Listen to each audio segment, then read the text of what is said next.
What's going on? Boys, thanks to our patrons and Fiverr customers, subscribe to our Patreon free for behind the scenes stuff. Arm yourselves, typology stuff. Relatively quick one about lower FE and emotions. Now, I think it's become common knowledge having your feeling function lower in your stack does not mean you feel less. The same way having thinking lower in your stack does not mean you think less. And with your emotions especially, because of what humans are, you're in a bad spot because having your feeling function lower in your stack, and we're talking about FE specifically today, but feeling functions in general, lower in your stack, you'll feel just as much, if not more, probably, or more likely to be in a negative fashion because of your lack of sophistication with it. And again, this applies, I think, to most lower feeling functions. It's why ENTJs shut down and cry in the shower and lie on the ground, all the stuff like that. For low FE and high TI, I think of emotions or low FE emotions like nuclear material.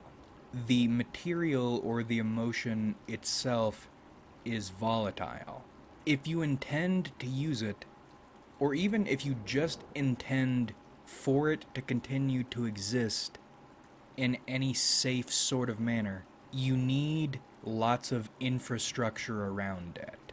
And I think all your other functions, if you're an INTP or an ISTP, with your TI at the lead, they build that infrastructure around this hazardous material. You don't have much control over your emotionalness itself, so you instead control everything you can around it. And eventually, you develop enough infrastructure, you reach a point you can exist safely, quotes, most of the time. But it, in and of itself, is not safe. You haven't tamed the emotion at all. You've tamed everything around the emotion. So while this is a state of relative safety or relative equilibrium, you haven't achieved a calm, still, placid pond of emotion. The equilibrium, quotes, you've created is more like two bulldozers pushing against each other in equal measure. Everything is stable, but it's stable because you've balanced intense forces. And I think that's one of the reasons low feeling function types and feeling inferior types especially are so odd with their emotions. I love thinking about ENTJs because I'm imagining them in this analogy we've put together, and it's the same idea. You've both built containment facilities, but you're containing different things. With ENTJs, it's more like they are containing a young, anomalous entity. It's fabulously powerful, it's beyond your understanding, and it's very, very unstable. You're trying to protect the world and yourself from its whims.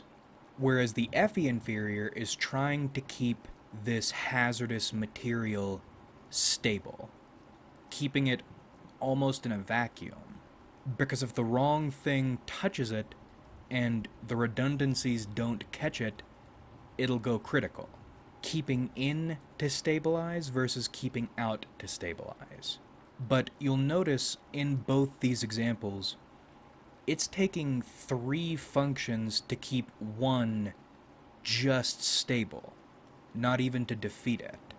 And I'm wondering what the feeler side of this would look like. So if on your feeling function side, as a low feeling type, if something goes wrong, you destroy yourself, let's say. Is the feeler version with the low thinking more like trying to stop yourself from letting some wacky AI or mad explorer take over and run you straight into a rock? I don't know. Maybe one of the many humiliations that comes with being a human is to be controlled by a weakness. Your existence is subject to divine irony. But to get more specific into the FE side of this, because that is what this video is supposed to be about, it seems like INTP emotions, when things are going poorly, it does look like a nuclear disaster slowly unfolding. Because you're already familiar with the way FE can get punched in the stomach and get hurt by things on a level even you don't expect. But there's another side to FE, or FE getting hurt. And it seems like this is actually more common in the higher FE types, and I'm wondering if it's subtler or rarer in the low FE types because they have so much TI infrastructure in their facility. I'm talking about slow emotional cascade failures. Not even realizing a problem is a problem at first until you begin to notice things are going wrong and none of those redundancies are stopping it. Early this last week, two things happened, both on the same day, in this professional setting. First, this dude told me in so many words, I'm going to fail, my organization is going to fail, and nothing can be done about it, so I'd better be ready. And the dude it was a strange encounter. We talked, or more like for the most part, he talked, for around 30 minutes, and he never stopped talking, and he never broke eye contact with me. Never broke eye contact with me. It was really creepy. And after analyzing my emotions later in the week, which we'll get to the process, but I was hurt that someone decided, and I don't even know this fucking dude, just to walk in to a place where people are trying to do something decent and stab them in the stomach verbally with a harpoon in a psychopathic manner. I really can't stress enough. Never broke eye contact. Rarely blinked. But this is what a person decides to do with their time, to go to people and just be ugly like that.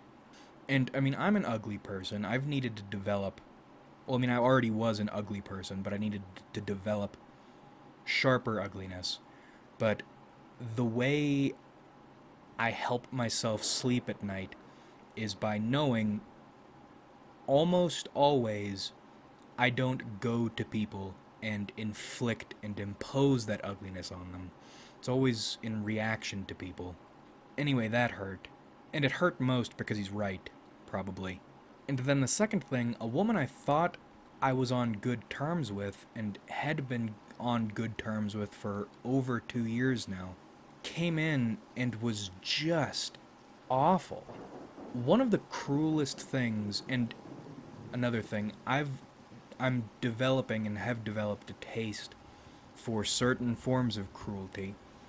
One of the most delicious, because it's one of the ugliest, is to make statements to people about themselves, or about them, or about what they're doing, knowing you don't or aren't even trying to understand what they're doing and why they're doing it, or the context surrounding it. Because what you're doing there is you are saying this standard, which is your standard, is the standard, the only standard, and they are not meeting it. And it doesn't matter why they're not meeting it. It's just that they are not what they should be, and there is no reason for it. And that's agitating on at least 20 levels.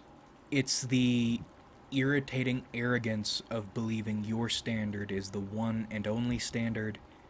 It's the shittiness, and actually, as a TI type, also the arrogance of not caring to know what's going on and why things are being done the way they're done. And then the nothing is more irritating in the most abstract way, let's say, a moron who thinks they're a genius and needs to go around telling everyone they are.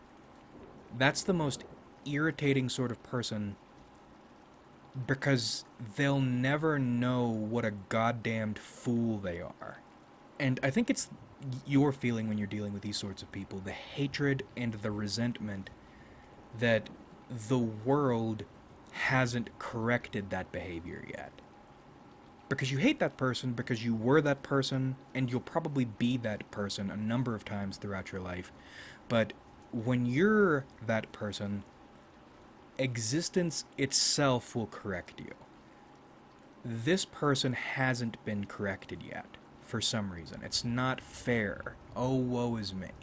And these are the moments sometimes you wonder, you get spider bitten and venom is flowing through your veins, and you're tripping, falling asleep, and you're wondering if you are meant to be a divine instrument of correction, and you just haven't answered the call yet, and that's a shortcoming you need to correct. Of course, that's not actually the case and will never be the case, but these are the things you think about. Anyway, that's what this woman did, and that's frustrating and hurtful from anybody. But it's hurtful most of all because I thought we were on good terms. So for her just to come in and do that, unload on me, shoot me in the stomach, and then also know, in this instance, nobody is going to have my back. Because that's another thing. My supporters are out. Or at least they're out of any positions that would mean anything. Very hurtful. But because I've been doing this for a while, my skin is thick enough that none of those things crippled me then. But over the course of the week, I could feel myself falling, dragging, dreading each moment of each day. And each day it got worse. And then it persisted even when I wasn't at work. I realized I was having an emotional problem. Because when I think emotional problems, I think in those 0 to 100 emotional uppercuts. Everything is fine, or everything is a Chernobyl. I realized I was hurt emotionally,